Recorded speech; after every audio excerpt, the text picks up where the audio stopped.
भिक्खुतो वराहिणं वयाहिणं वन्दामि नमन्सामि सत्कार्येऽपि सम्मानये कल्याणं देवीयं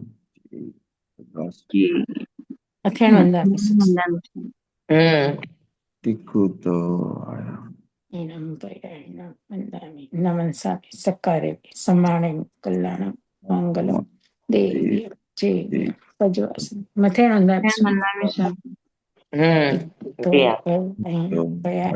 वंदामि नमन्सामि सत्कार्ये सम्माने कल्याणं मंगलम देव्यं जय पजवासन मथे वंदामि स्वामी सुख सातामा हाँ जी। नमो रियंताणं नमो सिद्धाणं नमो आयर्याणं नमो वसायणं नमो लोये सवसाहुणं एसो पंच नमोकारो सव पावपणासनो मंगलाणं च सव्यसिं परमं हवै मंगलम् परमं हवै मंगलम् ओम नमो नानस ओम नमो सूयस ओम नमो सूर्यदेव्याय ओम नमो वायणार्यस ओम नमो बंबीये लिविये तीर्थंकरो गणधरो पूर्वधरो श्रुतधरो वाचनाचार्य योग प्रधानाचार्य उपाध्याय साधु साथी भगवान तो आप सर्वनी आज्ञा हो शरणो हो संरक्षण हो आप सर्वनी आज्ञा हो शरणो हो मोक्ष मार्गस्य नेतारं भेतारं कर्म भ्रूभृता ज्ञातारं विश्वतत्त्वानां वन्दे तद्गुणलब्धये वन्दे तद्गुणलब्धये ચાલ આપણે નઈની વાત ચાલે છે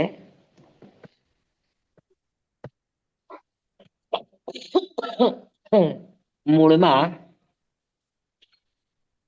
નઈના બે પ્રકાર છે હા ને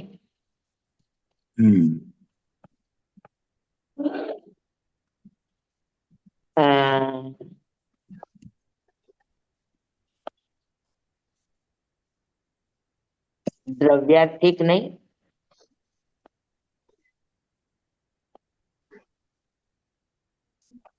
અને પર્યાયાર્થિક નહીં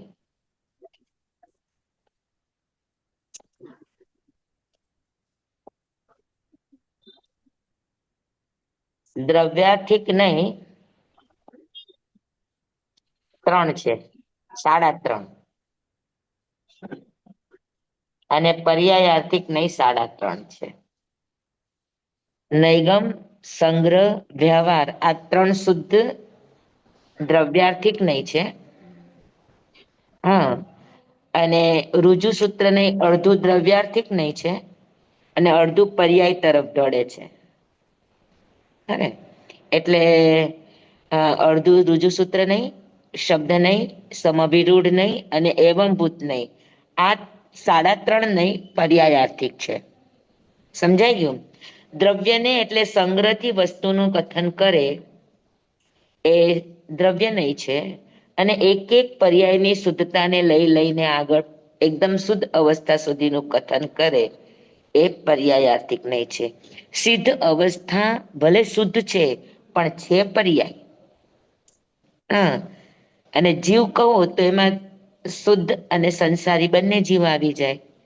તો જે બધાને લઈને ચાલે દ્રવ્યાર્થિક નહીં છે અને એમાંથી શોર્ટ આઉટ કરતા કરતા કરતા કરતા એક શુદ્ધ અવસ્થા એક શુદ્ધ પર્યાય સુધી પહોંચે ત્યારે પર્યાયાર્થિક નહીં એની ચરમ સીમા આવે એવંભૂત નહીં હા સમજાય ગયું બધાને બરાબર તો આપણે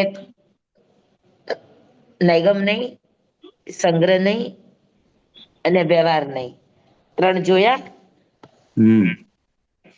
હા સમજાઈ ગયું મૂળમાં યાદ રાખવાનું કે નહીં દ્રવ્યને લઈને દ્રવ્યની પ્રધાનતાને લઈને કે એ દ્રવ્યાર્થિક નહીં છે અને પછી જેમ જેમ આગળ વધતા જાય તેમ તેમ એક એક પર્યાયને લઈને કથન થાય હા તો ત્યારે પર્યાયાર્થિક નહીં છે દ્રવ્યાર્થિક નહીં પર્યાયાર્થિક નહીં લખું કે સમજાઈ ગયું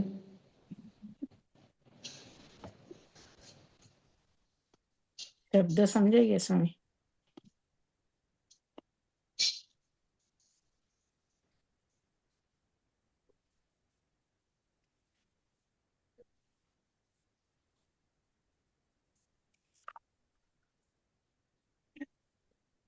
દ્રવ્યાર્થી, દ્રવ્યાયાર્થિક અને પર્યાયાર્થિક. દ્રવ્યાયાર્થિક નહીં, દ્રવ્યની પ્રધાનતા લઈને કહે. પર્યાયાર્થિક નહીં, પર્યાયને લઈને કરે. બરાબર છે? તો 3.5 નહીં દ્રવ્યાર્થિક નહીંના છે અને 3.5 નહીં પર્યાયાર્થિક નહીંના છે. બરાબર. આપણે ત્યાં જે 7 નિર્ણવ થયા એ નયા ભાસના કારણે થયા. જેમ કે જમાલીજી થયા, હા, તો ભગવાને કહ્યું કે ચલ માણે ચલે, ચાલવાનું શરૂ કર્યું એટલે ચાલ્યું કહેવાય. કડ માણે કડે, કરવાનું શરૂ કર્યું એટલે કર્યું કહેવાય. સંકલ્પ કર્યો ત્યારથી કામની શરૂઆત થઈ ગઈ. હને? તો કર્યાને કર્યું કેવું, ચાલ્યાને ચાલ્યું કેવું, ઉદયમાં આવ્યા એને ઉદય થઈ ગયું કેવું. તો આવા 9 સૂત્રો શ્રી ભગવતી સૂત્રની અંદર સ્ટાર્ટિંગની અંદર છે. આ 7 સૂત્રો નૈગમ નૈની અપેક્ષા છે. તમે એને ખોટા ન કહી શકો. ત્યારે જમાલી એને ખોટા કરવાની કોશિશ કરી, નયા ભાસમાં વયા ગયા અને નિર્ણવ થયા. સમજાણું તમને? એટલે જૈન દર્શને સંકલ્પથી લઈને સિદ્ધિ સુધીની તમામ અવસ્થાઓને સ્વીકારી છે. હા, જીવના સંકલ્પથી લઈને જીવની સિદ્ધિ સુધી તમામ અવસ્થાઓને અલગ અલગ તબક્કાએ કથન કરવી, સમજવી, કહેવી આ નયનો મુખ્ય વિષય છે. બરાબર. સમગ્ર ચીજને દ્રવ્ય, ગુણ, પર્યાય સમગ્રને સાથે લઈને કેવું આ પ્રમાણનું કામ છે. હા, પછી દ્રવ્ય અને પર્યાયને લઈને અલગ અલગ કથન કરવું આ નયનું કામ છે. હા, અને નય અને પ્રમાણ આ બંનેનું આરોપણ કરવું એને નિક્ષેપ કહેવાય. સમજાઈ ગયું? નય, પ્રમાણ અને નિક્ષેપ. પ્રમાણ દ્રવ્ય, ગુણ અને પર્યાય ત્રણેયનો જે સમૂહ છે એ લઈને વસ્તુનું કથન કરે એને પ્રમાણ કહેવાય. નય અને દ્રવ્ય આ બંનેને ગુણને બધાને અલગ કરીને કથન કરે આ પર્યાય, એટલે આ નય. અને નય અને પ્રમાણ આ બંનેનું આરોપણ જેના માધ્યમથી થાય, નામ, સ્થાપના, દ્રવ્ય, ભાવ, જેનાથી એનું સ્થાપના થાય, વ્યવહાર થાય, એને નિક્ષેપ કહેવામાં આવે. ત્રણેય ક્લિયર થઈ ગયા? પ્રમાણ, નય અને નિક્ષેપ. હા,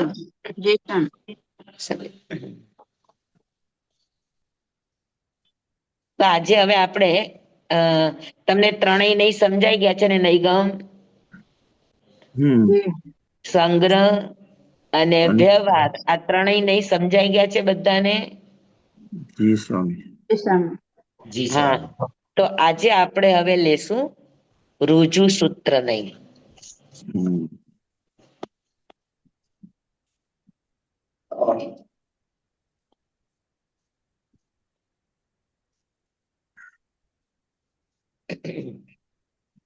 રુજુ સૂત્ર નહીં. નૈગમ નહીં સંકલ્પ થી સ્વીકાર કરે. સંકલ્પ હોય તો પણ એનો સ્વીકાર કરે, વસ્તુ હોય ન હોય મહત્વની નથી. સંગ્રહ નહીં, સંકલ્પ ને નહીં, વસ્તુ હોય તો એને સ્વીકારે પણ એમાં કોઈ ભેદ ન કરે, સમૂહ રૂપે સ્વીકારે.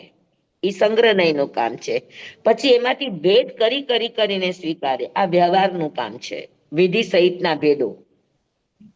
બરાબર. તમે જીવ કીધું એટલે જીવને સ્વીકારી લીધો, આ નૈગમ નહીંનું કામ છે. પણ પછી એ જીવ છે કે નહીં, ખાલી નામ જીવ નથી, ખાલી આકાર જીવ નથી, ખરેખર જીવી રહ્યો છે. હા, પણ એને જીવ તરીકે કોઈ પણ ભેદ વગર જીવ તરીકે જીવ કેવો આ સંગ્રહ નહીંનું કામ છે. અને પછી એમાં વ્યવહાર નહીં આવે કે ભાઈ જીવ કયો એ સાચી વાત છે, પણ જીવ બે પ્રકારના છે, સિદ્ધ અને સંસારી. તો એ વિધિ સહિતના બધા ભેદો કરવા. પછી સંસારીના વિધિ સહિત ભેદ કરવા કે ત્રસ્ત અને સ્થાવર. પછી સ્થાવરના ભેદ કરવા, ત્રસ્તના ભેદ કરવા, સિદ્ધના ભેદો કરવા. તો આ બધા જે ભેદોથી કથન કરવામાં આવે અલગ અલગ અલગ અલગ રીતે, આ કામ કોનું છે? તો કે આ કામ વ્યવહાર નહીંનું કામ છે. સમજાણું બરાબર? હા, પાકું. હવે રુજુ સૂત્ર નહીં શું કરશે? તો કે રુજુ સૂત્ર નહીં માત્ર વર્તમાન પર્યાયને સ્વીકારશે. બરાબર. અગર વર્તમાન પર્યાયમાં એ ચીજ નથી તો એ નહીં સ્વીકારે. બરાબર છે. હવે જીવ છે એ ક્યારે સ્વીકારે? કે જીવી રહ્યો છે, એનો ડેડ બોડી હોય કે ઉત્પન્ન થવાનો હોય, કે એવું થવાનું હોય તો એને જીવ તરીકે ના સ્વીકારે. વર્તમાનમાં એની પર્યાય એ રૂપે હોય તો એને જીવ તરીકે સ્વીકારે, નહીતર ન સ્વીકારે. તો રુજુ સૂત્ર નહીંની અપેક્ષાએ નરકમાં કોણ ઉત્પન્ન થાય, દેવમાં કોણ ઉત્પન્ન થાય?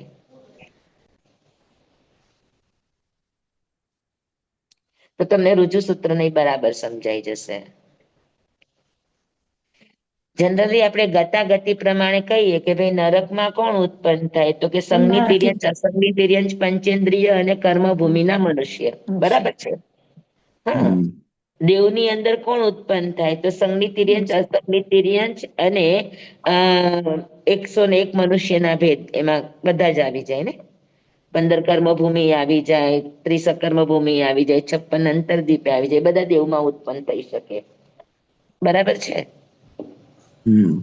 અને આ આપણે વ્યવહારથી કહીએ છીએ, પણ જો નહીંની અપેક્ષા એ કહીએ તો રુજુ સૂત્ર એમ કહે કે મનુષ્ય મરીને નારકી નથી થતો, મનુષ્ય મરીને દેવ નથી થતો. તો કોણ મરીને મનુષ્ય થાય, કોણ મરીને દેવ થાય, કોણ મરીને નરક થાય? રુજુ સૂત્ર કોને સ્વીકારે? તો કે વર્તમાન પર્યાયને સ્વીકારે. તો વર્તમાન પર્યાય નરકમાં ઉત્પન્ન થાય ત્યારે એની કઈ પર્યાય હોય? મનુષ્યને. દેવ મરીને નારકી ના થાય, નારકી મરીને દેવ ન થાય, એટલે તિર્યંચ અને મનુષ્ય. એમને નારકીમાં કોણ ઉત્પન્ન થાય એમ પ્રશ્ન છે. નારકી. તો નારકીમાં નારકી ઉત્પન્ન થાય, આ કથન કોનું છે? તો કે આ કથન રુજુ સૂત્ર નહીંનું છે. કેવી રીતે? નારકીમાં ઉત્પન્ન થઈ ગયો વર્તમાનમાં જે હોય સાબિતી મળે. હા, વર્તમાનની. હા, તો પણ વર્તમાનમાં એ મનુષ્યમાંથી કે તિર્યંચમાંથી આવી રહ્યો છે, તો એને નારકી મરીને જ નારકી ઉત્પન્ન થાય એમ કેમ કહેવાય? જનરલી કથન છે કે નારકી મરીને નારકી ન થાય, નારકી મરીને દેવ ન થાય, દેવ મરીને દેવ ન થાય. અને અહીંયા આપણે એમ કહીએ છીએ કે નારકી મરીને જ નરકમાં ઉત્પન્ન થાય, નારકી જ નરકમાં ઉત્પન્ન થાય, મરીને નહીં શબ્દ વાપરવાનો. નરકમાં ઉત્પન્ન થતી વખતે નારકી જ છે, દેવમાં ઉત્પન્ન થતી વખતે દેવ જ છે. ને સ્વામી, આયુષ્ય બાંધી લીધું હોય ને. વર્તમાન પર્યાયમાં નારકીમાં છે ને. હવે હજુ તો નરકમાં ઉત્પન્ન ક્યાં થયો છે? ના, પણ એને આયુષ્ય નારકીનું બાંધી લીધું એટલે એની પ્રોસિજર ના, પણ ના, એટલે ન કહેવાય. હવે સમજી લો કે કોઈ મનુષ્ય ભવની અંદર અત્યારે આપણે આયુષ્ય બાંધી લીધું છે, તો કે આપણે કઈ નારકી કહેવાશું કે આપણે દેવ કહેવાશું? ભાવિ દેવ કે ભાવિ નારકી એમ કહી શકો, પણ અત્યારે તમે નારકી છો એમ તમારું કથન ન થાય. થાય? ન થાય. એ વર્તમાન નથી. વર્તમાન નથી. રુજુ સૂત્ર નહીં, માત્ર વર્તમાનને ગ્રહણ કરે. તો વર્તમાનમાં એની કઈ સાચી પર્યાય છે? તો ભગવતી સૂત્રમાં જ આ કથન કે ભાઈ નારકી નરકમાં ઉત્પન્ન થાય, નરકમાં ઉત્પન્ન થતી વખતે નારકી જ હોય છે, એટલે નારકી નરકમાં ઉત્પન્ન થાય. અને વ્યવહારમાં આપણે એમ કહે છે કે નારકી મરીને નારકી ન થાય. તો આ બેયનું આપણે કેવી રીતે સમન્વય કરવો? બે સાચા છે, બે ખોટા નથી, પણ કઈ કઈ અપેક્ષા એ? તો કે નૈગમ નહીંની અપેક્ષા એ કહી શકે કે મનુષ્ય મરીને નરકમાં કે દેવમાં ઉત્પન્ન થાય, પણ રુજુ સૂત્ર નહીં ના પાડે કે નારકી મનુષ્ય મરીને નારકી નથી થતું, નારકી જ નરકમાં ઉત્પન્ન થાય છે. તો કઈ અપેક્ષા એ ખોટું એને નથી? એ આયુષ્યનું બંધ વર્તમાનની કર્યું અપેક્ષા એના એને હિસાબે. નારકી સિવાય કાંઈ દેખાતું જ નથી. નહીં નહીં નહીં નહીં નહીં, તમારો જવાબ સાચો છે પણ જવાબનું કારણ સાચું નથી. વર્તમાનની પર્યાયની નારકીની છે ને, આ પણ કઈ અપેક્ષા એ નારકીની પર્યાય છે? હવે નરકમાં ઉત્પન્ન થઈ ગયો ને. હજી ઉત્પન્ન નથી થયો, નરક વાટે વેતા છે. વર્તમાન નરકમાં જ છે. નક્કી થઈ ગયું ને, નરકમાં જ જાય છે. જવાબ સાચો નથી. નથી. તમે આ એક વખત પહેલા પણ કીધું તું પણ યાદ નથી. યસ, કીધું છે. હમ. કયો?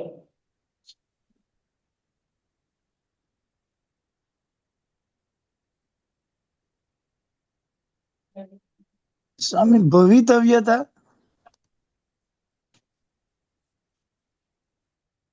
રિયલ નારકી છે, ભવિતવ્યતા નથી.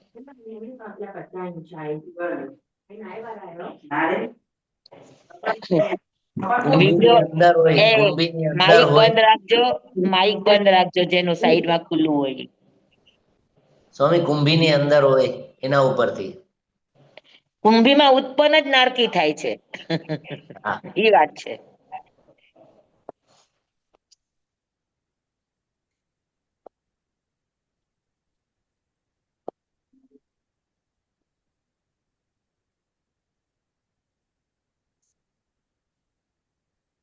કોઈ મનુષ્ય છે ને અહીંયા આગળ કુંભીમાં ઉત્પન્ન થાય છે, બરાબર? હવે આ ચિત્ર ઉપરથી જોઈને યાદ આવે તો કયો?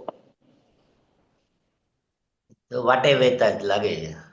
હા, તો વાટે વેતા કોણ છે?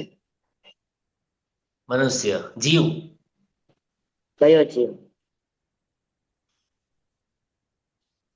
હવે નારકી જ ને, હવે નારકીમાં જાય છે એટલે મનુષ્ય નારકીમાં અહીંયા જીવ જાય છે, બરાબર છે?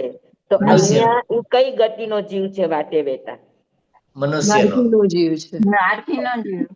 નાવકીનો જીવ છે. મિશ્ર. મનુષ્યનો કે છે. શું સ્વામી? બોલો. કોઈનો જીવ નથી સ્વામી. એવું થોડુંક ખાલી ચાલે, જીવ છે. કોઈનો જીવ ન હોય એવું થોડુંક હોય. ખાલી જીવ છે એટલે આત્મા છે, આત્મા. ના ના ના ના પ્રદીપભાઈ, હા. જુઓ અહીંયા મનુષ્ય પર્યાયમાં હતો, બરાબર? જેવું આયુષ્ય પૂરું થયું, મૃત્યુ પામ્યું. મૃત્યુ પામ્યા પછી જ વાટે વેતા હોય ને, બરાબર. બરાબર ને? તો હાજી, જેવું હાજી. મનુષ્યનું આયુષ્ય પૂરું થયું અને મનુષ્ય ગતિમાંથી નીકળો તો વાટે વેતા એનું કયું આયુષ્ય શરૂ થઈ ગયું? નારકીનો. નારકી. નારકીનો. તો પછી કયો જીવ કહેવાય?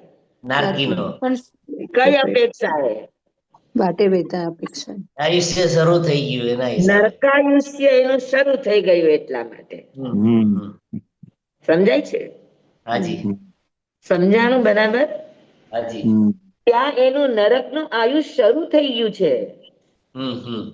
હા, અને નરક ગતિ નામ કર્મનો ઉદય પણ ચાલી રહ્યો છે જવા માટે. અને વળાંક હશે તો નરક અનુપૂર્વી પણ શરૂ થઈ ગઈ. ત્યાં આગળ મનુષ્ય અનુપૂર્વી નથી કહેવાતી, નરકાનુપૂર્વી કહેવાય. તો નરકમાં જતો હોય ત્યારે નરક ગતિ ને નરકાનુપૂર્વી બેય છે. તો નરક ગતિ નરકાનુપૂર્વી નો ઉદય કોના આધારે થયો? તો કે નરકના આયુષ્યના કારણે. તો પછી રસ્તામાં એ કયો જીવ ગણાય? નરકનો જ. તો નારકી જ કહેવાય. હાજી. અને અહીંયા ઉત્પન્ન થશે તો કયો? નરકનો જ. નરકનો. નારકી. નરકમાં કોણ ઉત્પન્ન થાય? તો કે નારકી. નારકી. દેવમાં કોણ ઉત્પન્ન થાય? તો કે દેવ. મનુષ્યમાં કોણ ઉત્પન્ન થાય? તો કે મનુષ્ય. તિર્યંચમાં કોણ ઉત્પન્ન થાય? તો કે તિર્યંચ. કઈ અપેક્ષા એ? વાટે વહેતાની તો કે અપેક્ષા. વાટે વહેતા જે ગતિમાં જવાનો હોય એ આયુષ્ય શરૂ થઈ ગયું હોય. નરકમાં જવાનો હોય તો નરકનું આયુષ્ય શરૂ થઈ ગયું છે, મનુષ્યમાં જવાનું હોય તો મનુષ્યનું આયુષ્ય શરૂ થઈ ગયું છે, દેવમાં જવાનું હોય તો દેવનું આયુષ્ય શરૂ થઈ ગયું છે, દેવની ગતિ, દેવનું આયુષ્ય, દેવની અનુપૂર્વી. હા, એ બધું શરૂ. મનુષ્યમાં જવાનું તો મનુષ્યની, તિર્યંજમાં જવાનું તો તિર્યંજની. સમજાણું તમને? હાજી, આપણું આયુષ્ય સ્વામી એટલે ગર્ભમાં આવ્યા પેલા જ વાટે વહેતા હોય ત્યારથી શરૂ થઈ ગયું. Yes yes, 100%, 100%. તો સ્વામી દુઃખ પણ ત્યારથી જ ચાલુ થઈ જાય, નરકના જીવ વાટે વહેતામાં નારકીના? નરકના દુઃખને ઉદયમાં આવવા માટે ક્ષેત્રની જરૂર પડે. દ્રવ્ય, ક્ષેત્ર, કાળ અને ભાવ, આ ચાર ભેગા થાય ત્યારે વિપાકોદય થાય.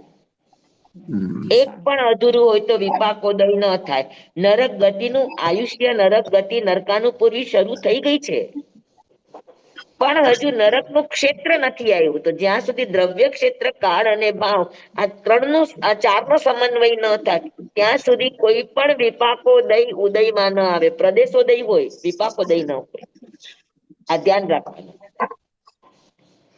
તો નરક ગતિ છે, નરકનું કર્મ પણ છે, પણ નરકનું ક્ષેત્ર નથી, એટલે એને વિપાકોદય, જે 10 વેદનાનો કે બીજી વેદનાનો છે, એ વેદનાનો અનુભવ એને વાટે વેતા ન હોય. પાકો? સ્વામી અહીંયા ઈ પણ સાબિતી થઈ ગઈ ને કે કાર્ય જે થવાનું છે એનું ઈ પૂર્ણ થઈ ગયું એમ પ્રૂવ થાય છે. શરૂઆત થઈ ગઈ. શરૂઆત હા. થઈ એટલે જ્યારે જે કામ પૂર્ણ થઈ રહ્યું છે, બસ હા રુજુસૂત્ર ઝંઝટમાં ન પડે કે તમે આગળ કોણ હતા, પાછળ કોણ હતા. વર્તમાનમાં તમે કોણ છો નારકીનો બરાબર. જીવ છે એવું. એને સ્વીકારે. બરાબર? તો આ બ્રહ્માકુમારી જે છે એ આ રુજુસૂત્ર લઈને ચાલે છે કે અચ્છા મનુષ્યમાં મનુષ્ય ઉત્પન્ન થાય, દેવ દેવમાં ઉત્પન્ન થાય, તિર્યન તિર્યંચમાં ઉત્પન્ન થાય. અચ્છા. પણ એ સમયવર્તી સિદ્ધાંત છે, એ લોકો એને કાયમી બનાવી લીધું, એટલે નયા પાસે. એટલે આપણા માને બ્રહ્માકુમારીમાં આગળ જતા મતાંતર કે મનુષ્ય મરીને મનુષ્ય જ થાય, મનુષ્ય મરીને મનુષ્ય જ થાય, મનુષ્ય મરીને મનુષ્ય જ થાય. તો પછી આ બધી સાધનાનો અર્થ શું? જી સ્વામી. તિર્યંચ મરીને તિર્યંચ જ થાય, તો પછી સાધનાનો અર્થ શું? પણ એ જે સ્વીકાર છે, જેટલા પણ મતાંતરો છે, એ નયને લઈને થયા છે. સમજાણું? એ લોકોએ માત્ર રુજુસૂત્ર નહીને લીધો છે, પણ રુજુસૂત્ર નહીં ક્યાં સુધી હોય કે જ્યાં સુધી કન્ટિન્યુટી હોય ત્યાં સુધી. કન્ટિન્યુટી બદલાઈ ગઈ તો રુજુસૂત્ર નહીં પણ બદલાઈ જાય. સમજાય છે? હાજી. તો રુજુસૂત્ર નહીં, તમે વર્તમાનમાં શું છો એ લઈને સ્વીકાર કરે. રુજુ એટલે સીધે સીધું વર્તમાનમાં છે, જે દેખાય છે તે સ્વીકારે. પાકું? હાજી. તો ભગવતી સૂત્રમાં એમ કે નારકી જીવ નરકમાં ઉત્પન્ન થાય. સાચું કે ખોટું? તો ગતાગતિક જે ભણનારા હશે કે ના ખોટું છે, નારકી નરકમાં ઉત્પન્ન થાય જ નહીં. વૈક્રિય શરીર વાળા વૈક્રિય શરીરમાં ઉત્પન્ન થાય જ નહીં. તો આપણે એમ કહે છે કે આપણે તો જૈન દર્શન છે, બિન વિરોધ છે, કોઈ પણ વસ્તુ ખોટી નથી અને સત્ય પુરવાર કરો. કઈ રીતે કરવી? તો કે હા, રુજુસૂત્ર એની અપેક્ષાએ નારકી નરકમાં ઉત્પન્ન થાય, તિર્યંચ તિર્યંચમાં ઉત્પન્ન થાય, મનુષ્ય મનુષ્યમાં ઉત્પન્ન થાય, દેવ દેવમાં ઉત્પન્ન થાય. કારણ કે એનું આયુષ્ય શરૂ થઈ ગયું હોય, એની ગતિ શરૂ થઈ ગઈ હોય, એની આનુપૂર્વી શરૂ થઈ ગઈ હોય. બરાબર?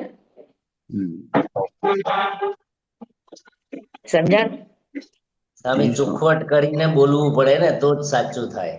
હા હા, સ્વામી. ચોખવટ કરીને જ બોલવું પડે કે અત્યારે રસ્તામાં હા, છે, તો પછી એને ગર્ભમાં આવશે. ચોખવટ કરવી એને જ કહેવાય સાપેક્ષતા, હમ. એને જ કહેવાય સ્યાદમાદ, એને જ કહેવાય સપ્તભંગ.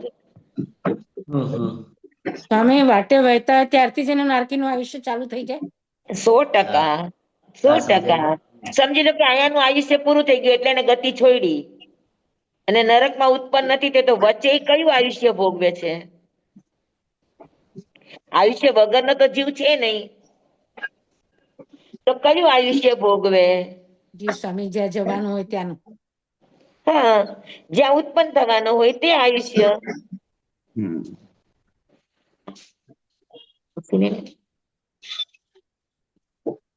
સમજાણું? જી સ્વામી. એટલે રુજુ સૂત્ર નહીં ની અપેક્ષાએ ભગવતી સૂત્રમાં કહેવામાં, ભગવતી સૂત્ર એટલે નહીંને સમજવા માટે તમારે ભગવતી સૂત્રની એક એક વાત સમજવા જેવી છે. 7 નિર્ણવ થયા એ નૈગમ નહીંની અપેક્ષાએ, કે કામ શરૂ કર્યું ને શરૂ થયું કહેવાય. તમારે સમયવર્તી કોઈ પણ ચીજની વ્યાખ્યા તમારે સમજવી હોય તો ભગવતી સૂત્ર છે. હા, જમાલીજી એમ કીધું કે પથારી થઈ નથી ને પથારી થઈ કેમ કહેવાય? પણ પથારી કરવાનો સંકલ્પ થયો તો નૈગમ નહીં કે હા પથારી થઈ ગઈ, કેમ કે નૈગમ નહીં એને સ્વીકારે છે, સંકલ્પ માત્ર ને. તો એ ખોટું છે કે ખોટું નથી? બરાબર. પછી મેં તમને વચ્ચે એક વાર કીધું હતું કે નિર્જરા કોની થાય? જો તમને યાદ હોય તો કયો. કર્મની. કોની થાય નિર્જરા?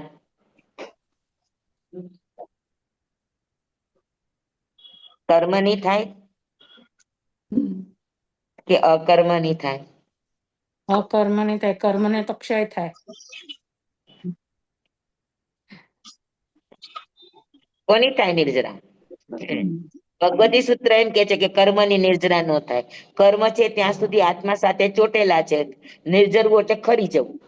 તો જ્યાં સુધી કર્મમાં સ્થિતિ છે, રસ છે, હા બરાબર, પ્રદેશ છે, જ્યાં અકર્મણ્ય સુધી નિર્જરા. આત્મા સાથે ચીટકેલા છે ત્યાં સુધી જેને કર્મ કહેવાય. અને કર્મ ઉદયમાં આવ્યા, ભોગવી લીધા, રસ ખપી ગયો, પછી કર્મ રે કે અકર્મ થઈ જાય? અકર્મ. અકર્મ. તો આ અકર્મ રુજુ થઈ સૂત્ર જાય ને? હા, અહીંયા બરાબર રુજુ છે. સૂત્ર લખશું. હા, તો અકર્મ થાય પછી ખરે તો નિર્જરા કોની થઈ? કર્મની થઈ કે અકર્મની થઈ? અકર્મ. તો આ અકર્મની નિર્જરા થઈ કયો નહીં? રુજુ. રુજુ રુજુ. સૂત્ર. રુજુ સૂત્ર નહીં. સમજાણું બરાબર? Very good. હા, વર્તમાન પર્યાયને લઈને કથન કરવું આ કામ રુજુ સૂત્ર નહીંનું છે.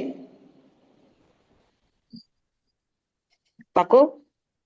હાજી. સ્વામી બધાને આજે એક સમજાય? નવું જાણવા મળ્યું. હા નવું બોલો. જાણવા મળ્યું. સૌથી પહેલા તો આપણે જન્મ થાય ત્યારે જન્મ તારીખ ત્યારથી આયુષ્ય ગણતા હતા. પછી આપણને સમજણ આવી કે ગર્ભમાં આવીએ ત્યારથી આયુષ્ય શરૂ થાય. આજે નવી સમજણ આવી કે વાટે વહેતા જ આયુષ્ય સ્ટાર્ટ થઈ જાય. યસ યસ, બરાબર છે. વાતે વેતા જ. કેમ કે જયારે પણ આયુષ્યની ગણતરી કરે ત્યારે અપર્યાપ્ત અવસ્થાનું અંત મુહૂર્ત આપણે માઇનસ કરીએ છીએ. હાજી તો એ હાજી. અંત મુહૂર્ત ગણતરીમાં આવે કે ન આવે? ફોર એક્ઝામ્પલ 80 વર્ષનું આયુષ્ય છે તો એ વાટે વહેતા શરૂ થઈ જાય એમ? હા હા.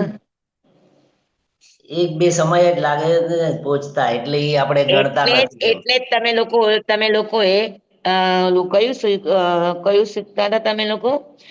એમાં આવતું હતું ને કે પર્યાપ્ત અવસ્થા લ્યો તેમાં અંત મુહૂર્ત માઇનસ કરો. હમ. તો એ અંત મુહૂર્ત તમારો વાતે વેતાથી લઈને અપર્યાપ્ત અવસ્થા સુધીનો છે. બરાબર.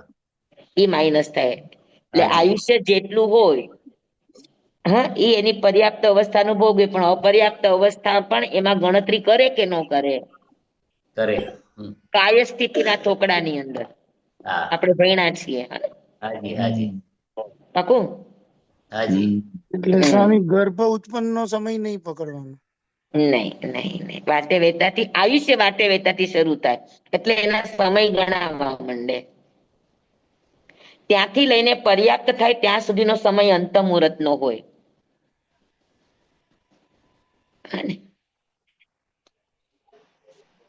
બરાબર. તો રુજુ સૂત્ર નહીં સમજાય ગયું બધાને? જી સ્વામી. જો આપણને સાધુ પણ કહેવાય, અણગાર પણ કહેવાય, ભિક્ષુ પણ કહેવાય, મુનિ પણ કહેવાય, પણ રુજુ સૂત્ર નહીં બધું ન સ્વીકારે. જ્યારે જે કામ કરતા હોય ત્યારે જ એને સ્વીકારે. હા, ગોચરી જતા હોય તો જ એને ભિક્ષુ કહે, રુજુ સૂત્ર નહીં બાકી કોઈને ભિક્ષુ ન કહે. હા, પછી ભગવાને જ્યારે પણ આગમમાં સાધુ માટે કથન કર્યું છે તો નિગંથ હોવા નિગંથી વા એમ જ શબ્દ કીધું છે. તો નિગંથો ને નિગંથી ક્યારે થાય? નિર્ગ્રંથ અને નિર્ગ્રંથિ ક્યારે થાય? કે જ્યારે એની સમસ્ત મોહનીય કર્મની ગાંઠો કપે, ગાતી કર્મની ગાંઠો કપે. નિર્ગ્રંથ એટલે વિતરાગ ગ્રંથિ રહી. કનિય કર્મ જેનું ખપી ગયું છે એ નિર્ગ્રંથ છે ને, તો ત્યારે એને નિર્ગ્રંથ કહેવાય. પણ આ તો છઠ્ઠા સાતમા ગુણસ્થાનમાં હોય તો પણ ભગવાન કે નિગંત હોવા નિગંતી વા, તો એ નિગ્રંથ અને નિર્ગ્રંથિ કે છે એ કઈ અપેક્ષા, એ કયા નયની અપેક્ષા? ખોટું ના કહી શકો તમે એને કે અત્યારે તો નિર્ગ્રંથ નિર્ગ્રંથિ નથી, તમે કેમ કયો છો?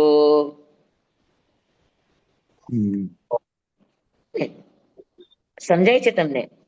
તો જે 6 નિયંઠા છે એ 6 નિયંઠા નહીં ઉપર ચાલે.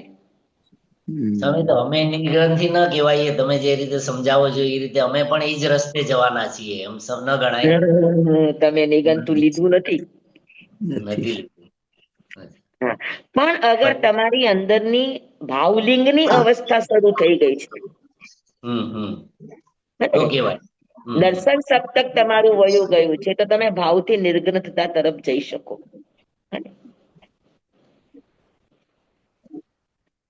બરાબર.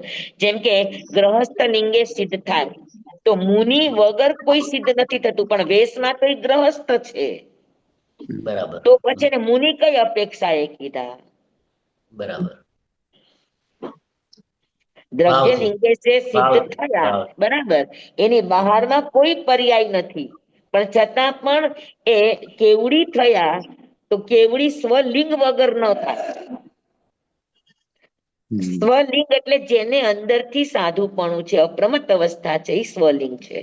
બરાબર. પણ હું એ રીતે કહેવા માંગુ છું કે આપણો શરૂઆત છે તો એનો અંત જ આપણે પકડી લેવાનો છે, કે શરૂઆત કરી લીધી છે એટલે અંત સુધી આપણે અંતે તો મોક્ષમાં જવાનું જ છે ને એકવાર, એમ.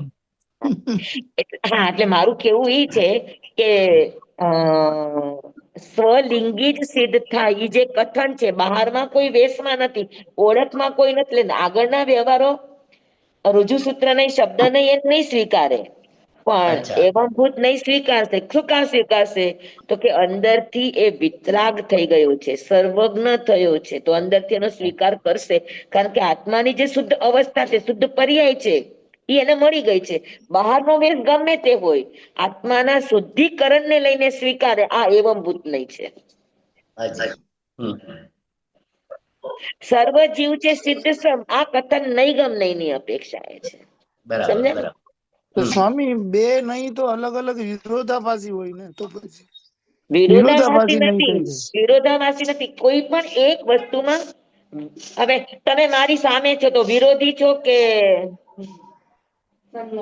સન્મુખ છો? મત તો અલગ પડ્યા ને, સ્વલિંગ નો મત અર્થ અલગ છે. નથી, કહેવાની પદ્ધતિ અલગ છે. કારણ કે વસ્તુમાં એક ધર્મ નથી, વસ્તુમાં અનંત ધર્મ છે. અસ્થિ ધર્મ છે તો નાસ્તિ ધર્મ પણ છે, બંને વિરોધી છે. નિત્ય છે તો અનિત્ય પણ છે જ, શાશ્વત છે તો અશાશ્વત પણ છે જ. બંને વિરોધી વિરોધી તત્વો એક જ દ્રવ્યના છે. તો એને કહેવા માટે તમારે અલગ અલગ અપેક્ષાઓ તો લેવી જ પડશે. એને જ તો સાપેક્ષ કહેવાય, એને જ તો અનેકાંતવાદ અને સ્યાદવાદ કહેવાય. સમજાણું? કે વસ્તુને તમે કોઈ એક રીતે કહેવા જશો તો નયા ભાસ થઈ જશે, અનેકાંત સ્યાદવાદ નહીં રહે. એટલે આપણે ત્યાં શબ્દ છે સ્યાત અસ્તિ, સ્યાત સ્યાદવાદ. સ્યાતને લઈને કથન કરવું કે આમ પણ, આમ પણ, આમ પણ. તો આમ પણ છે ને આમ પણ છે, તો એનો અર્થ એ છે કે આ અપેક્ષા આ છે તો આ અપેક્ષા આ છે, તો અપેક્ષાઓને લઈને કથન કરવું એને સાપેક્ષવાદ કહેવાય. અને સાપેક્ષવાદના માનસિકતા સાપેક્ષવાદની છે તો એને અનેકાંત કહેવાય, અને સાપેક્ષતા કથનમાં છે તેને સ્યાદવાદ કહેવાય, અને સાપેક્ષવાદ વ્યવહારમાં છે તો એને અહિંસા કહેવાય. એને શું કહેવાય? અહિંસા. બિન વિરોધ વાણી, વિચાર અને વર્તન, એને અહિંસા કહેવાય. બિન વિરોધ વિચાર એને અનેકાંત કહેવાય, બિન વિરોધ વચન એને સ્યાદવાદ કહેવાય, અને બિન વિરોધ વાણી, વિચાર અને વર્તન એને અહિંસા કહેવાય. સમજાણું? તો બિન વિરોધ ક્યારે થાય? કે તમને એની અપેક્ષાઓ સમજાય તો, તમને એનો એંગલ સમજાય તો, તમને એનો દ્રષ્ટિકોણ સમજાય તો બધી જ વસ્તુ સત્ય છે. કઈ વસ્તુ અસત્ય છે? કોઈને કોઈ અપેક્ષા તો જગતમાં સત્ય છે જ. અગર અસત્ય કોઈ હોય તો માણસનો દ્રષ્ટિકોણ અસત્ય હોઈ શકે. એના કારણે વસ્તુ, વ્યક્તિ કે પરિસ્થિતિ સત્ય અસત્ય રૂપે પરિણમે. જી સર. પાકો સમજાઈ ગયું બધાને? હર્ષિતભાઈ, અમે લાગી હર્ષિતભાઈ નહીં તમને કામે જ લગાડે.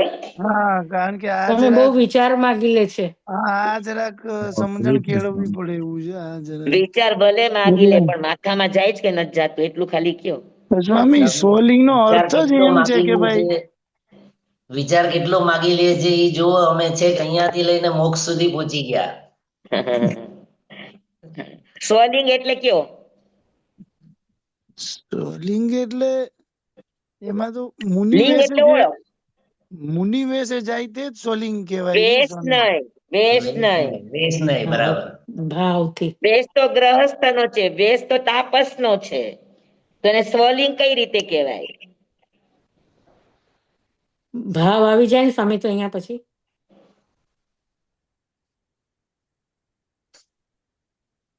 સ્વલિંગ એટલે શું? ઓળખ ને પુરુષ સંસારમાં રહીને સિદ્ધ, સંસારી સિદ્ધ. અનંતાનુબંધી, અપ્રત્યાખ્યાની, પ્રત્યાખ્યાની, સંજ્વલન કસાયના ક્ષય, ઉપશમ કે સયોક્ષમ ઉપર થતી જે જીવની આત્માની ભાવધારા એ ભાવલિંગ, એ તમારા સ્વલિંગને માટે જિમ્મેદાર છે. બરાબર છે?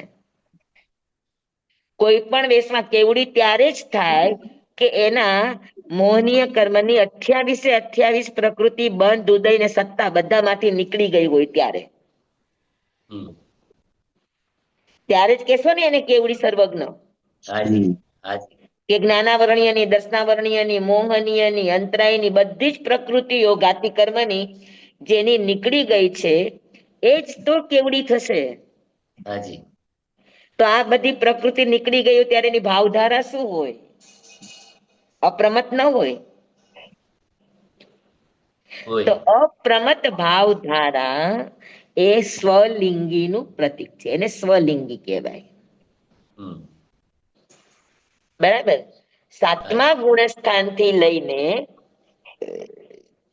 14મા ગુણસ્થાનકની જે અવસ્થા છે એ અવસ્થાને સ્વલિંગ કહેવાય. પાકું? બરાબર.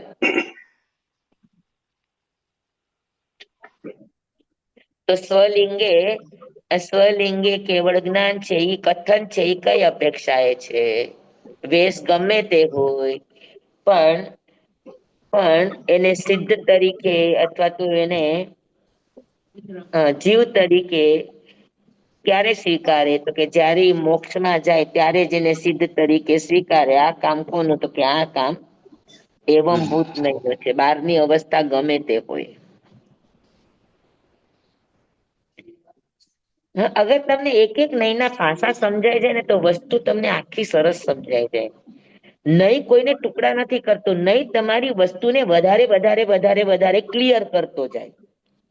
દ્રવ્યની અપેક્ષા એ કથન હોય તો એ સામૂહિક કથન હોય. પછી જયારે પર્યાયથી કથન કરવામાં આવે ત્યારે એની એક એક શુદ્ધ અવસ્થાનું વર્ણન થતું જાય, વધારે ને વધારે સૂક્ષ્મતાથી એનું વર્ણન થતું જાય. હવે તમે જ જોયું કે નૈગમ નૈની અંદર જીવ અજીવ સંકલ્પ માત્ર ને સ્વીકારતા હતા. જીવ ન હોય પણ ચિત્ર હોય તો આ જીવ છે તો એ જીવ તરીકે સ્વીકારતા હતા. ખરેખર જીવ નથી, એમાં જીવત્વ નથી, એ તો અજીવ છે, કાગળનો ટુકડો છે. સમજાય છે? એવમ ભૂત ને એને ચોકડી જ મારે કે આને જીવ જ ન કહેવાય, આ તો કાગળનો ટુકડો છે, અજીવ જ છે. પણ છતાં જૈન દર્શન વિરોધ નથી કરતો, સર્વતા નિષેધ ન કરે. એ અપેક્ષા એ ક્યાંક એનું જીવનું કથન તો છે ને, આકૃતિ તો જીવની છે ને, તો એને પણ સ્વીકારે. તો નૈગમ નૈમાં ત્યાં સ્વીકાર છે, પણ એવમ ભૂત નહીં એનો નિષેધ કરશે. તો એનો નિષેધ કરશે તો એવંભૂત નહીં જીવ કોને કે છે? તો નૈગમ થી લઈને એવંભૂત સુધીની વચ્ચેની જે આખી યાત્રા છે, તો એક એક યાત્રામાં નૈગમ નહીમાં સંકલ્પને જીવ તરીકે કહેશે, તો સંગ્રહ નહીં એમ કહેશે કે ના ના ના, કાગળને જીવ નો કહેવાય, નામને જીવ નો કહેવાય. અગર ઈ જીવે છે, એ અગર પ્રાણનો ધારક છે, દ્રવ્ય પ્રાણ અને ભાવ પ્રાણનો ધારક છે, જીવી રહ્યો છે, ચૈતન્યવત છે, તો જ અમે એને જીવ તરીકે સ્વીકારીએ. પછી એ સ્થાવર હોય, ત્રસ હોય, જે પણ હોય તે, પણ એ જીવી રહ્યો છે, બરાબર. એક અસ્તિત્વ જીવ તરીકે છે, ચૈતન્ય તરીકે છે, ઉપયોગ તરીકે છે, તો અમે એને જીવ સ્વીકારીએ છીએ. આ સંગ્રહ નયનું કામ છે. તો નૈગમ કરતા સંગ્રહ વધારે શુદ્ધ થયું કે નહીં? એને જીવને જ જીવ કીધો, અજીવને જીવ ન કીધો. આપણે જીવને અજીવ કહેતો તો મિથ્યાત્વ, અજીવને જીવ કહે તો મિથ્યાત્વ. આ જે 25 પ્રકારના મિથ્યાત્વ છે ને, એ આ બધા નયના કારણે થનારા મિથ્યાત્વો છે, બરાબર. પછી સંગ્રહનય માંથી વ્યવહાર નહીં આવ્યો કે ભાઈ તમે ખાલી જીવ કહો તો આપણે કોને બોલાવો? કોઈ જીવ આવ, જીવ આવ, જીવ આવ તો ન ચાલે. આપણે વ્યવહારમાં કેવું હોય તો આપણે કોઈકને નામ તો આપવું પડે, આપણે ભેદ તો કરવો જ પડે. પછી આપણે ભેદની શરૂઆત કરી કે ભાઈ સિદ્ધ અને સંસારી, ત્રસ અને સ્થાવર, હા, પછી વિકલેન્દ્રિય અને પંચેન્દ્રિય, એવા જે આપણે ભેદો સ્વીકારવા માંડ્યા જેમ જેમ આગળ કરતા કરતા, તો આ બધા વિધિ સહિતના ભેદ વ્યવહાર, એને વ્યવહાર સૂત્ર કહેવામાં, વ્યવહાર નહીં કહેવામાં આવે, બરાબર. પણ વ્યવહાર નહીંમાં બધું સ્વીકારે. જેમ કે મેં કીધું કે આપણે સાધુ, મુનિ બધું જ કહેવાય. એમ જીવ, આત્મા, સોલ, તમારે જે કેવું એ કહેવાય, ત્રસ, સ્થાવર, જે પણ નામ આપ્યા. પણ પછી રુજુ સૂત્ર એમ કહેશે કે ના, એને ત્રસ નો કહેવાય. જયારે ત્રસ પર્યાયમાં હોય ત્યારે એને ત્રસ કહેવાય, જયારે હાલતો ચાલતો હોય ત્યારે એને ત્રસ કહેવાય, નહીતર એને ત્રસ નો કહેવાય. જે લબ્ધિ પર્યાપ્તા, લબ્ધિ અપર્યાપ્તા, આ બધા જે કથન છે ને, એ રુજુ સૂત્ર નયની અપેક્ષાએ છે, નૈગમ નયની અપેક્ષાએ છે, અને સંગ્રહ ને વ્યવહાર નયની અપેક્ષાએ છે. આ જેટલા પણ કથનો, લબ્ધિ પર્યાપ્તા, લબ્ધિ અપર્યાપ્તા, આપણે આ જે બધા ભેદો શીખીએ છીએ એ શું છે? તમે કોને કહેશો લબ્ધિ પર્યાપ્તા? કોને કહેશો લબ્ધિ અપર્યાપ્તા? લબ્ધિ પર્યાપ્તા ને લબ્ધિ અપર્યાપ્તા જીવ વાટે વેતા હોય ને ત્યારથી કહેવાય. કઈ અપેક્ષા એ? રુજુ સૂત્ર ની અપેક્ષા, રુજુ ન્યાયની અપેક્ષા, હા, રુજુ ન્યાયની અપેક્ષા, રુજુ લબ્ધિ સૂત્ર તો પર્યાપ્તા ને વર્તમાન લબ્ધિ નહીં. અપર્યાપ્તા એમ કહી દીધું કે ભાઈ ચાલો હજુ તો નીકળો છે વાટે વેતા. સમજી લો કે કોઈ નારકીમાં ઉત્પન્ન થવા જઈ રહ્યું, કે દેવમાં ઉત્પન્ન થવા જઈ રહ્યો નૈગમ છે. નયની અત્યારે અપેક્ષા. નિગમ સવારનો સમય છે. નિગમ ઉત્પન્ન થવા નીકળો ત્યારે આપણે એને કીધું કે એ નૈગમ નહીમાં એ નારકી તરફ કે દેવ તરફ જઈ રહ્યો છે, બરાબર. પછી હવે આપણે શું લબ્ધિ પર્યાપ્તા અપર્યાપ્તા તરીકે કથન કરવું છે? હજુ તો એ વાટે વેતા જ છે, તો તમે એને લબ્ધિ પર્યાપ્તા કહેશો, લબ્ધિ અપર્યાપ્તા કહેશો, શું કહેશો? અપર્યાપ્તા, લબ્ધિ અપર્યાપ્ત, બાષ્પીભવન શીખેલા લબ્ધિ અપર્યાપ્ત નહીં સર સ્વામી? લબ્ધિ અપર્યાપ્તા કેવાશે? પ્રદીપભાઈ, હજી અનિલભાઈ, અસિતભાઈ, સમીરભાઈ ખૂબ ભણી ગયા છો આ વિષય ને. હવે ગોટાળો કરશો તો પછી આપણે લબ્ધિ પર્યાપ્તા કહેવાશે. કઈ રીતે? એટલે એ નક્કી થઈ ગયું છે એમ થવાનું, આગળ જવાનું એમ. નામકર્મના યોગથી એની પર્યાપ્તિ પૂર્ણ કરવાનો જ હોય ને, એટલે નામકર્મ યોગથી. નામકર્મ હા, એટલે ઈ લબ્ધિ લબ્ધિ પર્યાપ્તા પર્યાપ્તાનો અર્થ છે કે જે જીવ વર્તમાન. અવશ્ય પર્યાપ્તો થવાનો જ છે, હા હા, આને લબ્ધિ પર્યાપ્તો કહેવાય. અને કરણ પછી ભલે વાળામાં તો હજુ તો નક્કી ન વાટે હોય. વેતા છે, હજુ તેને લબ્ધિ બાંધવાની પણ શરૂ નથી કરી, હા, પણ ઈ જીવનું કથન લબ્ધિ પર્યાપ્તા તરીકે થયું. કઈ અપેક્ષા એ? કારણ કે ઈ રુજુ દેવગતિ તેમાં નું, નરગતિ નું. એટલે ઈ નામકર્મ સાપેક્ષ થયું ને સ્વામી, થયું છે, પણ એમાં નહીં કયો કેશો? રુજુ સૂત્ર. રુજુ રુજુ. સૂત્ર. વેરી ગુડ, અને વેરી ઓલું ગુડ. કરણ વાળામાં તો નક્કી નથી કરે કે ન કરે, હજી જે બી જો થવાનું કરણ હોય. જ્યારે એ બધી જ પર્યાપ્તિ બાંધી લેશે, કરણ પર્યાપ્તો એટલે શું? જેની સ્વયોગ્ય જેટલી પર્યાપ્તિઓ હતી એ પૂરેપૂરી બાંધી લીધી એટલે એ કરણ પર્યાપ્તો થયો. બરાબર. જ્યાં સુધી નથી બાંધી ત્યાં સુધી કરણ અપર્યાપ્તો. હવે કરણ અપર્યાપ્ત હોય તો એમાં નૈગમ નહીં પણ લાગે, સંગ્રહ નહીં પણ લાગે, વ્યવહાર નહીં પણ લાગે, પણ રુજુ સૂત્ર નહીં ન લાગે. હા, બાંધી રહ્યો છે ત્યારે હજુ અધૂરી અવસ્થા છે, બાંધી રહ્યો છે, આ રુજુ સૂત્ર સ્વીકારશે, પણ એને એવંભૂત નહીં સ્વીકારે. એવંભૂત ક્યારે સ્વીકારશે? કે જ્યારે એની સ્વયોગ્ય પર્યાપ્તિ બંધાઈ ગઈ, કરણ પર્યાપ્તો થઈ ગયું, હવે એ અવસ્થાને લબ્ધિ પર્યાપ્તા તરીકે સ્વીકારે. આ કોની અપેક્ષા? એ તો કે એવંભૂત નહીંની અપેક્ષા. હા, તો સ્વામી ક્લાસ જોખમમાં નથી. નહીં તો હા, સમજાવું તમને? પછી એવી રીતે લબ્ધિ અપર્યાપ્ત. તો લબ્ધિ અપર્યાપ્ત કોને કહેવાય? જે પ્રાપ્ત કરવાના જ નથી. યસ, જે જીવ પર્યાપ્તા થવાના જ નથી, અપર્યાપ્ત અવસ્થામાં જ મૃત્યુ પામવાના છે, એને શું કહેશો? લબ્ધિ અપર્યાપ્ત. બરાબર. સમૂર્ચિમ જીવ. જ નથી એના. તો લબ્ધિ અપર્યાપ્તા જીવો છે એ કરણ પર્યાપ્તા ક્યારેય બનવાના નથી. કોણ સમૂર્ચિમ કહેવાય? સ્વામી સમૂર્ચિમ નિયમા. બાકી બધામાં હોય તો ખરા ને કરણ અપર્યાપ્તા. અપર્યાપ્ત અવસ્થા મરવાનું મીન્સ મરવાનું મનુષ્ય અને તિર્યંશ બંનેમાં જ હોય. કોઈ પણ મનુષ્ય, કોઈ પણ તિર્યંશ, સિવાય કે જુગલિયા.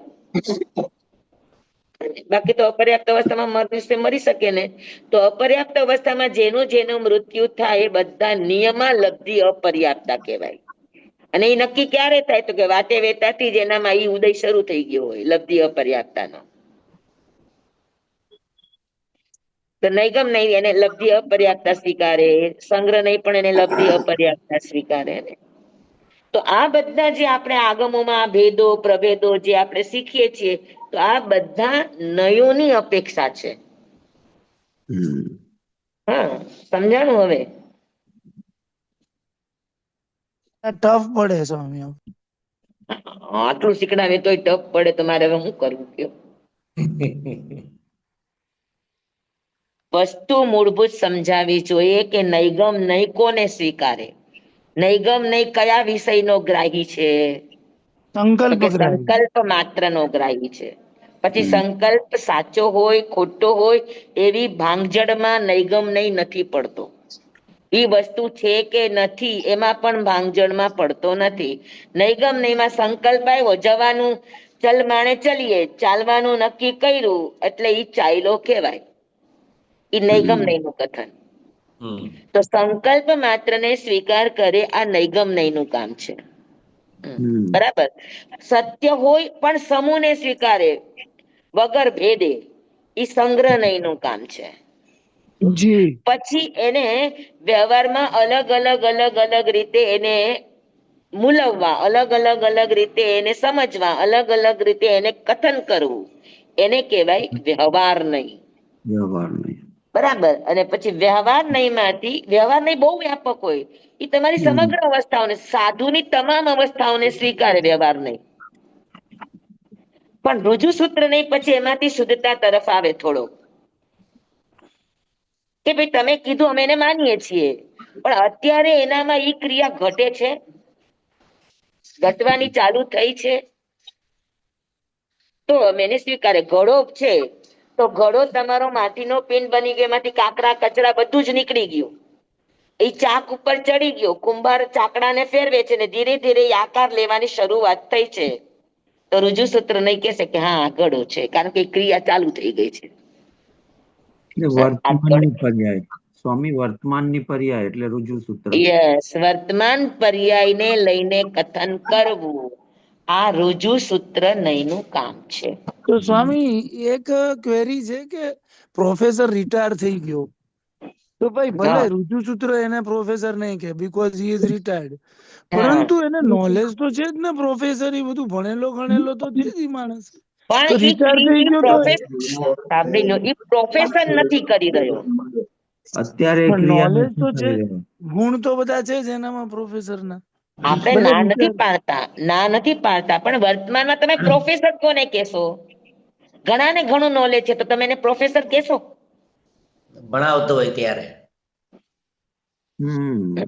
જ્યારે બરાબર, ભણાવે તો ભણાવવાનું પ્રોફેશન છે એટલે તમે એને પ્રોફેસર કહો છો.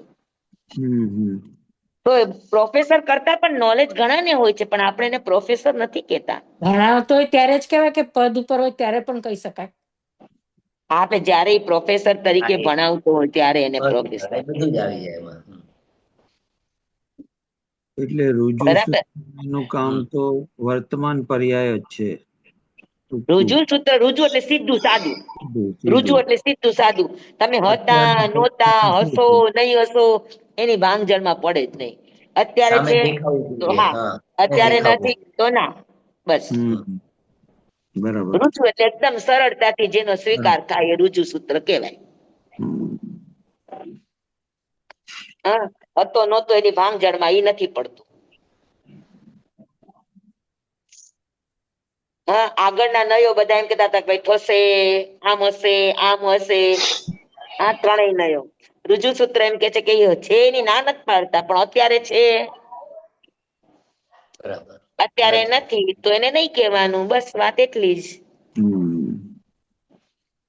પાકું? હાજી. જી સ્વામી. તો રુજુ સૂત્ર નહીં, વર્તમાન પર્યાયને લઈને કથન કરે એને રુજુ સૂત્ર નહીં કહેવાય. નારકીમાં નારકી ઉત્પન્ન થાય, આ રુજુ સૂત્ર નહીંનું કથન છે. દેવમાં દેવ ઉત્પન્ન થાય, આ રુજુ સૂત્ર નહીંનું કથન છે. હા, તિર્યંચમાં તિર્યંચ ઉત્પન્ન થાય, આ રુજુ સૂત્ર નહીંનું કથન છે. ક્યારથી રુજુ સૂત્ર નહીં શરૂ થાય? તો કે જેવું આ ગતિનું આયુષ્ય પૂરું થયું અને બીજી ગતિનું આયુષ્ય શરૂ થયું એટલે રુજુ સૂત્ર નહીં શરૂ થઈ ગયો.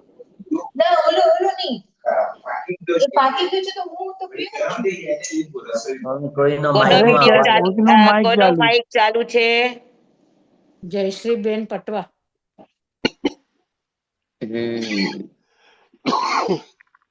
જુઓ, નહીં એવું કે આ ભણતા હોય ને તો ભૂલવાનું નહીં, ભૂલી જાય તો ભણતા નથી એવું કેવાય, રુજુ સૂત્ર નહીં કે.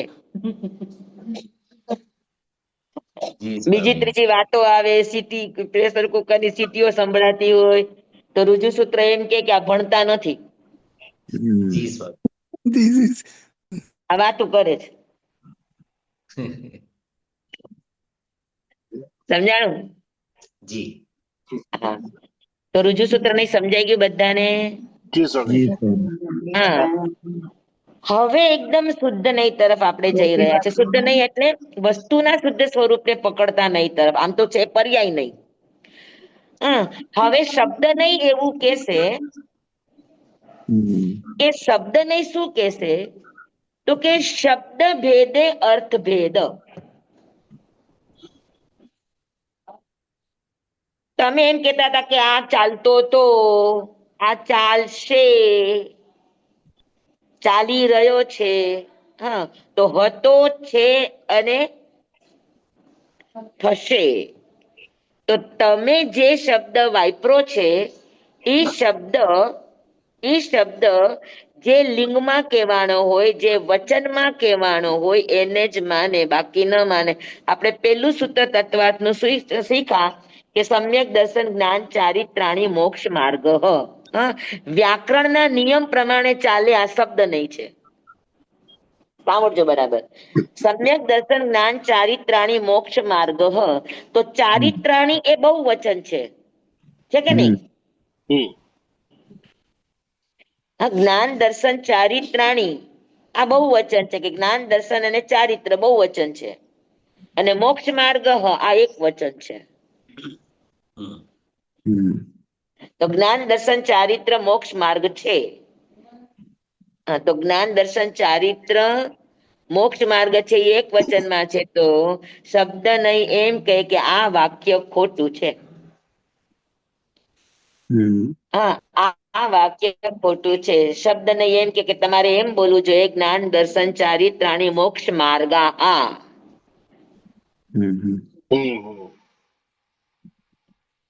રામ રામૌ રામા.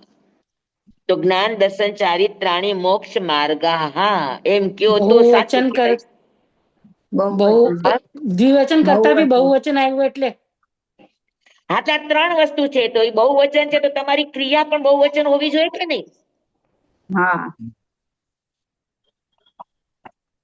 હા, વાક્ય રચના પ્રમાણે કર્તા અગર 3 છે તો ક્રિયાપદ પણ બહુવચનમાં આવે કે ન આવે? જી એમાં લો અને તમે મોક્ષ માર્ગ એક વચન વાપર્યું તો શબ્દ નહીં કે આ તમે બરાબર નથી કર્યું. હવે મોક્ષ સમજ્યા? માર્ગનું બહુવચન શું થશે? મોક્ષ તો માર્ગ મોક્ષ માર્ગ હા થવું જોઈએ. નહીં એટલે ગુજરાતીમાં જ્ઞાન મોક્ષ દર્શન ચારિત્ર એ મોક્ષ માર્ગો છે. અચ્છા બરાબર બરાબર તો એવો સમજાયું ભૂત નહીં બને ને સ્વીકારે, બીજા બધા સમજાયું. સ્વીકારે, પણ શબ્દ નહીં કે ના તમે આ ખોટું વાક્ય બોલ્યા છો, અમે આને નથી સ્વીકારતા. હમ કે તમે કર્તા 3 છે અને ક્રિયાપદ તમે એક વચન છે તો એ તમારું વાક્ય ખોટું છે તમારું. હા, જી સ્વામી. પછી આપણે વ્યાકરણમાં એવું કહેવાય કે વંદન કરવામાં ચતુર્થી વિભક્તિ ચાલે. હમ ઓલું આવે ને ભુવના તુભ્યમ નમસ ત્રિભુવનાતિ હરાય નાથ. હવે નમન કરો છો હરાય ચતુર્થી વિભક્તિ છે. અને હમ ચતુર્થી વિભક્તિ નો અર્થ શું થાય તમે ગુજરાતીમાં કરો તો કે એની માટે. હમ તો હું ભગવાનને વંદન કરું છું એમ આવે, હું હરિને વંદન કરું છું એમ આવે, કે હું હરિને માટે વંદન કરું છું? હરીને કરું છું. સમજાય છે તમને?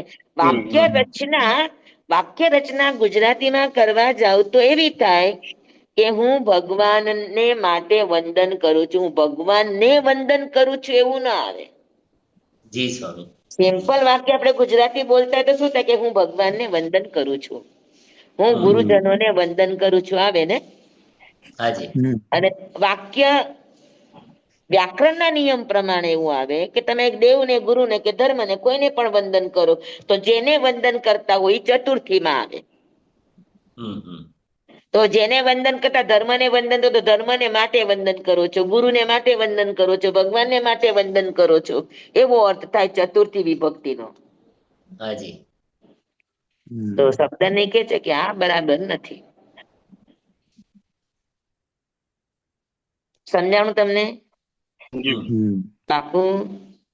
તો શબ્દ નહીં બધાને શુદ્ધ તરીકે સ્વીકારે. તો હવે આપણને પ્રશ્ન થાય તો અહીંયા મોક્ષ માર્ગ કીધું તો એ સાચું કે ખોટું? એને મોક્ષ માર્ગ કેવું જોઈતું હતું, તો મોક્ષ માર્ગ કેમ કીધું? તો આનું શું સમાસ, આની પાસે આપણો શું જવાબ હોય? ત્રણેય અલગ અલગ છે એટલે શબ્દ નહીં ની અપેક્ષા એ તમે એને.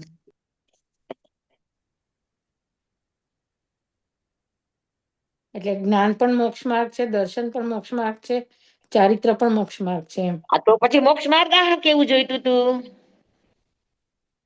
ત્રણેય અર્થ જિમ્મેદાર છે મોક્ષ માટે, તો પછી માર્ગ કેવું જોઈએ ને? માર્ગ કેમ કીધું? વ્યાકરણના રૂલ પ્રમાણે માર્ગ વ્યાકરણના રૂલ પ્રમાણે માર્ગ આવવું જોઈએ. તો કારણ માર્ગ ત્રણેય કીધું એનું માર્ગ કારણ છે. તો એટલા સમકીજના આધારે કીધું, જે એક વર્ડ છે શબ્દભેદ સમકીજ, અર્થભેદ. દર્શન. પ્રત્યેક વસ્તુ ના હિસાબે કહી શકાય ને ફક્ત સ્વામી? માર્ગના આધારે પણ થઈ શકે છે ને, એટલે માર્ગ કીધું, માર્ગ ન કીધું. ફક્ત દર્શનના જો આધારે સાંભળો, પણ હવે થઈ બહુ શકે. ચર્ચા નહીં કરો, હું કહી દઉં તમને. હા, હમ મોક્ષ માર્ગ કીધું એ એવંભૂત નહીંની અપેક્ષાએ કીધું. કેવી રીતે? બરાબર બરાબર. કે અલગ જ્ઞાન, અલગ દર્શન, અલગ ચારિત્ર મોક્ષ માર્ગ નહીં બને. ત્રણેય અલગ અલગ હશે તો મોક્ષ માર્ગ નથી. જ્ઞાન પરિપૂર્ણ બને, દર્શન પરિપૂર્ણ બને અને ચારિત્ર પરિપૂર્ણ બને એટલે મોક્ષ માર્ગ કહેવાય. ત્રણેયની પરિપૂર્ણતા મોક્ષ માર્ગ છે. ત્રણેયની અભેદતા મોક્ષ માર્ગ છે. ત્રણેયનું ઐક્ય મોક્ષ માર્ગ છે. ત્રણેય અલગ અલગ છે તો મોક્ષ માર્ગ નથી. બતાવવા માટે મોક્ષ માર્ગ શબ્દ છે. કે જ્ઞાન, દર્શન અને ચારિત્ર બને કહેવામાં અલગ અલગ છે, પણ ત્રણેય એક બની જાય, ત્રણેય એક રસ બની જાય, ત્રણેય એક રૂપ બની જાય, ત્રણેય પરિપૂર્ણ બની જાય ત્યારે મોક્ષ માર્ગ થાય. જ્ઞાન અલગ, દર્શન અલગ ને ચારિત્ર અલગ હોય તો મોક્ષ માર્ગ નથી.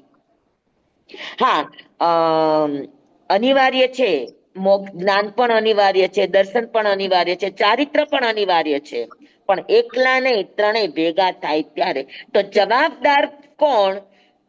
ત્રણેય સાથે આવશ્યક હોય ત્યારે. ત્રણેય છે, આવશ્યક ત્રણેય છે, જરૂરી ત્રણેય છે, અનિવાર્ય ત્રણેય છે, પણ જવાબદાર કોણ છે? એવંભૂત નહીં. તો કે ત્રણેયનું એકતા ઈ જિમ્મેદાર છે. ત્રણેયનો સમન્વય. હા, જ્યાં સુધી તમને સમ્યક દર્શન થઈ ગયું, સમજી લો સાયક સમ્યક દર્શન તમને ચોથા ગુણસ્થાનમાં થઈ ગયું, તો મોક્ષ માર્ગ ચોથા ગુણસ્થાનમાં થાય છે? હજુ તમારો મોક્ષ નો માર્ગ અધૂરો છે કે નહીં? તમારું દર્શન પરિપૂર્ણ થઈ ગયું, તમને સાયક સમ્યક તો થઈ ગયું એટલે દર્શન પરિપૂર્ણ, પણ જ્ઞાન હજુ મતીને શ્રુત જ છે. સરવાળો.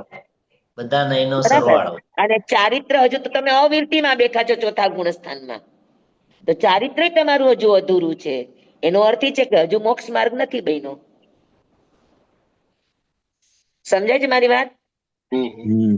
જી હા, તો કે સમ્યક દર્શન થયા પછી જ્ઞાન પણ આખું સમ્યક થાય. સમ્યક જ્ઞાન ક્યારે થાય? તો કે ક્ષાયિક હોય ત્યારે.